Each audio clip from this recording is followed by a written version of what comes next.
Dimanche dernier, le 22 février, Mme Courchaine était l'invitée de l'émission Tout le monde en parle. On l'invitait parce qu'actuellement, dans le monde scolaire au Québec, il y a des choses qui se brassent.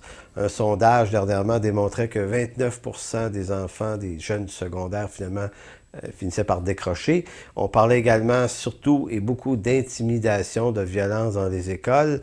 Et ce soir-là, on entendait la ministre Courchaine, évidemment, qui vient rassurer la population et nous dire que tout ne va pas si mal, finalement, dans le réseau des écoles publiques du Québec, que s'il y a des problèmes, ce sont des cas isolés. Donc, on a pu réentendre la ministre nous sortir une rhétorique habituelle que tout bon ministre de l'Éducation a appris à peu près par cœur, et c'est toujours un peu la même idée qu'on nous relance. Mais par contre, ce qui m'a le plus surpris durant cette discussion-là qu'elle avait avec l'animateur, M. Lepage, c'est lorsqu'elle disait que le gouvernement s'inquiétait ou s'intéressait en fait à voir les parents s'impliquer davantage dans le monde scolaire, comme si les parents étaient des acteurs très importants. Et de la façon dont elle nous en parlait, c'était comme s'il y avait vraiment une volonté là de voir les parents plus au cœur de l'action. Et ça m'a beaucoup impressionné, et pas de la bonne façon, parce que dans la réalité, c'est le contraire qui se passe depuis une trentaine d'années au Québec. Si vous vous donnez la peine de suivre l'évolution des modifications législatives, les lois, les chartes sur l'instruction publique, et de quelle façon les lois ont été changées pour, au fond, éloigner les parents du milieu scolaire. Et par des lois également forcer les parents à se mêler moins des choses de leurs enfants en matière d'instruction publique, et que l'État prenne le relais et prenne ces lois-là. Comme on le disait dans les capsules précédentes, l'école devrait et doit être normalement une extension de la famille. L'école, l'instruction, appartient à la société civile et non pas normalement à l'État. Mais ici au Québec, ce n'est plus vrai. Maintenant, c'est l'État, le gouvernement et son ministère d'éducation qui a pris ce mandat-là, cette extension-là. Et ce sont des idéologues, philosophes, théologiens de toutes sortes qui viennent dire qu'est-ce qu'il y a de bon pour nous. En fait, non, pardon, pour nos enfants, parce que nous, on ne veut plus tellement savoir ce que nous en pensons. Donc, quand on comprend bien cette affaire-là, on comprend mieux pourquoi il y a peut-être un mécanisme à comprendre sur le décrochage scolaire. 29%, dans une statistique que je disais dans un article très récent, on parlait au-delà de 18 000 jeunes qui abandonnent l'école à chaque année aux différents niveaux du secondaire, ce qui équivaut à une dizaine de polyvalentes. C'est énormément d'enfants.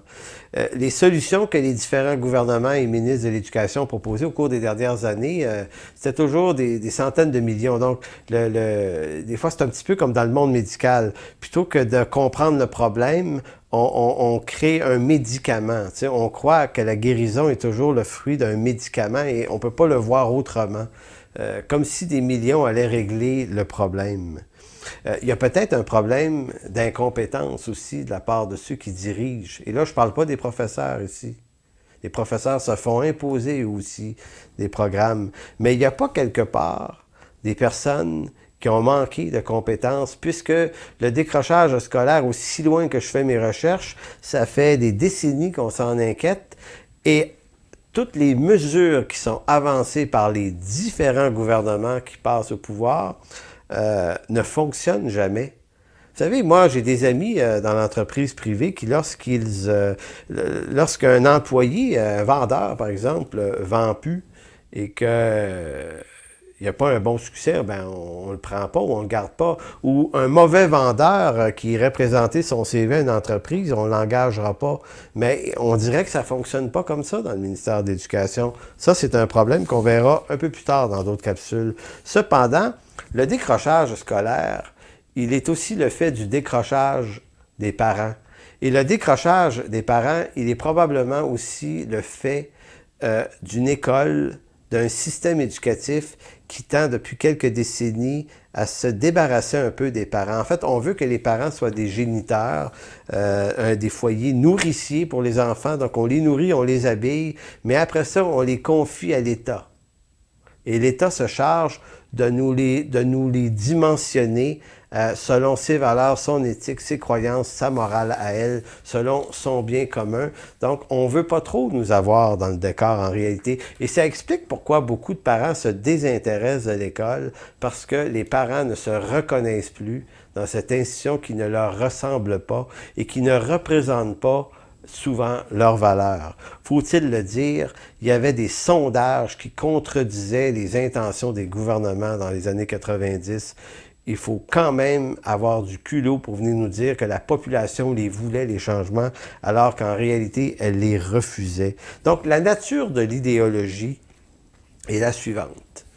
Depuis environ 250 ans, on pourrait dire, et Jean-Jacques Rousseau, dans le siècle des Lumières, a beaucoup écrit sur cette question-là, notamment dans son roman qui s'appelle Émile.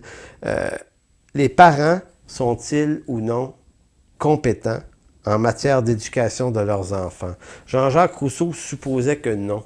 Il supposait même que c'est les parents, au fond, qui posent le plus gros problème dans la vie des enfants. C'est les parents qui polluent leurs enfants avec leurs convictions, qu'elles soient religieuses, philosophiques ou autres. Donc, il y a eu cette idée dans le siècle des Lumières que l'État devait prendre charge des enfants. Maximilien de Robespierre le disait, Rousseau le disait, Voltaire, Diderot, l'encyclopédiste également, et plusieurs autres du 18e siècle émettaient cette idée.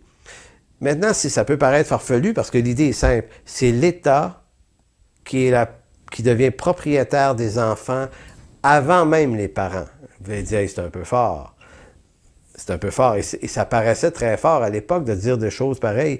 Mais ce que vous devez savoir, c'est qu'en 2009, au Québec, ce n'est plus un projet. C'est maintenant une chose faite.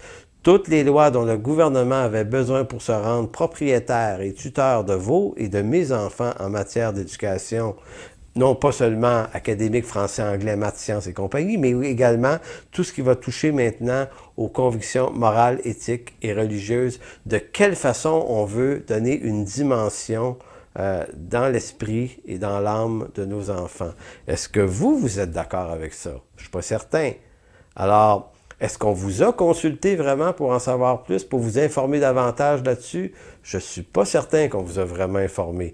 Si vous lisez les programmes, vous ne trouverez pas tout à fait la trace de ce que je suis en train de vous dire parce que les programmes ne le présentent pas comme ça, le cours éthique et culture religieuse. Ils vous le présentent gentiment pour que vous dites oui. Mais si vous poussez vos recherches plus loin, vous allez découvrir des choses qui vont vous surprendre.